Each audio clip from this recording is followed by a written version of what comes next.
Welcome back to the Phenom Media podcast. My name is Nevins, and I'm here alongside Steiner Sports founder and former CEO, Brandon Steiner. Brandon, how are you doing today? It's good to see you. And former is the key word there because now That's you're one of the first to break this new news. Yeah, so why don't you tell us about that in your new company? Well, first of all, I think it's amazing what you're doing. I love this idea, love this communication. You can't start early enough. You got balls, you're taking initiative, and I think that I really urge a lot of young ones to get the reps in. A lot of what you do is and how well you do is when you start and you get an early start, it's a huge advantage. So, for me, I started when I was 10, so It was amazing. So, Collectible XChange, cxstuff.com, is a completely revolutionary site. I've blown up everything I've done. I want to put collectors in touch with other collectors, so it's a marketplace. It's kind of like the StubHub / eBay for collectors, but it's also like the Player Tribune for players, but it's now giving the players a right to sell direct to consumers. So if you wanted to buy something directly from Tino Martinez, you can go on the site and buy something directly from him, or from a Mariano Rivera or Eli Manning, so now fans can go directly to their favorite players, buy something directly from them. And then on top of it, collectors can now trade in and trade up, almost like an eBay. The difference is everything that gets sold comes to my hub and I can verify and authenticate it. So as a buyer, you're always nervous. Is it real? And we put together an authentication team and a system so that everything that gets sold gets authenticated and verified. And then we'll be out doing authentications for athletes and schools and teams to help them make sure they're putting out easy stuff for people to judge and look up on a code to find out if it's real or not. Yeah, so that's my 2-minute elevator pitch, but thanks for asking. I mean, so excited when you do something new, even at 60, like you're doing something new, and you're a little younger than me, but you still get those butterflies. Is this going to work out? Where is this going to go? So the entrepreneurship is buzzing with two people on two ends of the spectrum, but we're both trying to do the same thing. And it's a perfect idea considering the whole uproar and using the internet now and online shopping for the modern day consumer. And it's a perfect combination of both. It solves the problem of having to actually go there to a formal store and having to buy everything and do all the negotiations, and now it just makes it easy with the click of a button. Everything's perfect. Yeah, you can literally click on a button, take a picture, write a description, your stuff's up on my site. It's a beautiful thing. Yeah, and you have people selling from all over the place. If they travel out to California to go get your memorabilia. That's the goal. I really want people to be able to have an easy place to go and shop and to be able to get stuff that's completely out of whack from different parts of the world, country, because we're all crazy when it comes to things we save and collect. It'd be nice to have it all on one platform to be able to see. Sometimes you see it in an auction, and we will do some auctions, but how much time do you have to spend focusing on one auction till 4 a.m. kind of thing? This makes it easy to go shop for the relics and for the cool stuff, and without being pressed that if you don't start bidding on something, you can't buy it. So it's a different approach. All right, so I'm going to rewind a little bit back here. 1985, you were a co-founder of the Sporting Club, the sports bar. Worked with guys like Ron Darling, Mickey Mantle, Lawrence Taylor, who really caught on to the amazing idea. And you were one of the pioneers of the modern day sports bar, something that so many sports fans around the entire world have really just become attracted to. What was the whole inspiration behind that? How did that really come to fruition? Well, it wasn't inspiration at that time. A lot of people were looking at stupidity. Like, you're going to really have dinner and watch a game? Like, how's that going to work? So, I was at the Hard Rock, and I had opened up the Hard Rock on 57th Street. This is before your time. Probably one of the biggest, most successful restaurant openings of all times that I've ever known. I mean, the place was insane. But, I couldn't watch the games, and I had all this memorabilia on the wall, but rock and roll stuff. And it was an amazing place. It was jam-packed. 250 seats, 200 people online, 12, 14 hours a day. It was like nothing I've ever seen. But I was like, this would be cool, but in sports.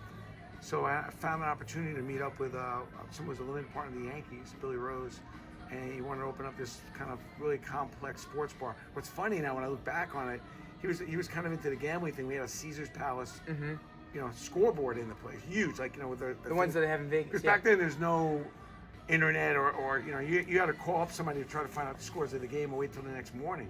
So this is amazing. So initially when we opened this place up, it was definitely a place for degenerate gamblers. That's kind of the initial. We have it too easy today. Yeah, people that were betting the games. Back then it wasn't as in vogue. Now it seems like everybody's doing it. But so that was kind of the inspiration. It was like, hey, why can't you watch all the games? Especially back then, there were no satellite dishes and really hard to get the games. Maybe you got a few games a week. This was an opportunity to go watch all the games on a night-to-night basis. We had this big satellite dish, so it was not easy. But the inspiration was trying to do something that I saw, but a little differently. I think sometimes people work too hard on trying to invent something, and I always say try to improve something. Sometimes the thing that you're really focused on and you're enjoying, and you get, don't work on necessarily always inventing something brand new. Take something you really like and know a lot about and figure out how you can improve it. Find the white space, find the what else. And to me, that's what I did with that sporting club idea. I really didn't have any idea it was going to end up being such a big revolution where every restaurant would end up with a TV. It was pretty revolutionary when I look back on it, what I ended up doing and the fun we had back then. So I ended up opening up probably 10 or 15 more sports bars after that. Mm-hmm. And speaking of innovation, in '87 you ended up starting Steiner Sports, which has become the monster it is now today, of a memorabilia trading company, and it's worldwide known. Everyone knows what it is. It's extremely successful, so it's amazing what you've done there. Well, we had a great run with Steiner. You know, now it's the Collectible XChange, but you know, the thing is that a lot of things that really end up being really great in your life start off with something bad. Mm-hmm. Steiner was, I couldn't raise enough money to open up this incredible sports bar that I wanted to do. I literally was trying to open up what would have been like an ESPN zone. It was a combination of what the sporting club, Mickey Mantle, it was going to be this 20,000 square foot sports palace. Mm-hmm. And I was too young, I just couldn't raise the money, and I was so bummed. And I really didn't know what else I was going to do, so I just decided to open up Steiner, which at the time was just a marketing company where we get athletes and we'd help companies find the right athletes. And that's really what we did the first 6-7 years. The collectible thing kind of came along later. So when I look at like Collectible XChange and what I'm doing now, yeah, I mean, Steiner was a great run, but you know, that model is, I just feel like there's a new model needed. I think what fans want is more direct contact with the players. They also want an opportunity to trade in and trade up. I mean, I put out 30 million collectibles. I don't think I've ever mentioned this, but I put out over 30 million collectibles myself, my company. I wasn't the only person doing it. Mm-hmm. So, you know, people are sitting with a lot of stuff and they need to do some stuff with it. They want to downsize, they want to trade in, trade up. And now with this new site, I think it's just bigger, better, smarter, and more creative to get the customer and the fan ultimately what they want, which is get closer to the athletes and have more diversity in their choices of what they could buy. Mm-hmm. And it relates perfectly to what you said before of improving on something rather than fixing a problem that is already there. So what you did here was clearly you found that, you improved on it, and now you have another revolutionary idea, your third one, and hopefully it's going to be extremely successful, just successful as your past two endeavors. So I'm excited about it, and I appreciate it. Listen, it's an idea like this that I've got from some younger kids like you. I reverse mentored, and I've mentored a lot of kids, and I enjoy it. And I speak at a lot of schools and speak around the country, but along the way, I've met a whole bunch of teenagers, and I've realized how much I still don't know. And there's a bunch of teenagers that now have reverse mentored me that have got me much smarter on the tech part, much smarter on the social media. So, you know, as much as you think you know, you got to realize how much you don't know, and it usually supersedes anything you know. And for me, I've always been an incredible student, particularly once I finished school. You know what I mean? My education started once I got out of school. But school was really interesting for me because I learned how to learn. I didn't do well in school. I made the top 90% of my class possible. I struggled in school, but I knew school was important, so I stayed the course with school. And now I realize the importance of learning, and now that I think the people to learn from are young teenagers, kids in their 20s who really know how the tech aspect works and how all this social media works. And I've been on this thing for about 5 years now with these kids, and it's really enables me to be able to do this next thing. I don't know if I'd ever be able to do it without them. yeah, I mean, it's amazing. Probably not what you're thinking I was going to say, but it's No, you're 100% right, because we're in this day and age now where not only are the youth are taking over the world, and I mean, even with Phenom Media that I just started, now I have 60 high school contributors as of currently right now writing for me, as opposed to all the adults writing for all these bigger outlets. And these kids, I'm talking to you guys who are listening right now, you guys are producing content that's unbelievable and on par and real with all the mainstream content that people get paid millions of dollars to produce. Yeah, fresh. So it really shows the significance of having the youth generation take I over. love the Generation Z, what's coming. I think it's just, you know, it's always been, a lot of stuff's been written about the millennials and everything else, but I think this generation now that's, 15 to 20, 22, 25, I think we're in real good shape. This is a really, really great group of kids that are out to win it, make a change, make a difference. There's a lot of social integrity as far as trying to make this world, maybe fix some of the mistakes that we've made. There's a lot of challenges.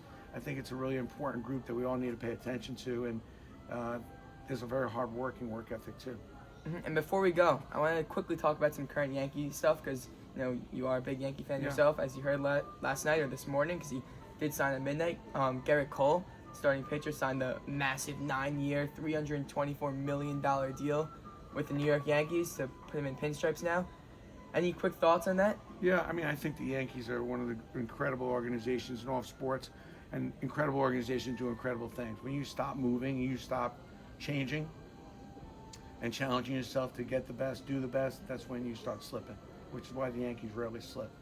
I'm a huge fan of Brian Cashman, so if he says this is a good idea, I usually buy in. It's an expensive proposition to a lot of us, but I think the Yankees have a big upside. There's a lot of ways that they make money. There's a lot of things that they're involved in that a deal like this makes sense. And here we are in December talking a lot about the Yankees the past few weeks, and certainly the next few. So that's the goal. How do you keep yourself current? How do you keep yourself fresh? How do you keep yourself on people's minds? Because ticket sales and advertising sales, sponsorship sales are not easy to get these days.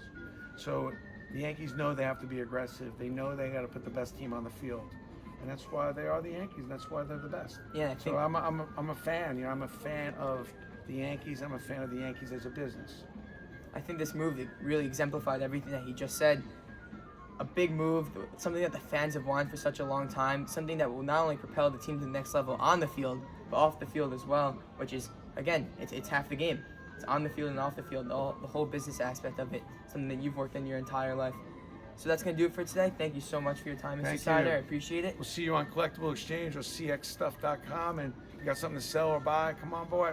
I answer all my emails. I answer everything. Yeah, hopefully we can get some ads going on phenommedia.net and across all social media platforms. So to many more collaborations in the future. That'd be awesome. Thank you.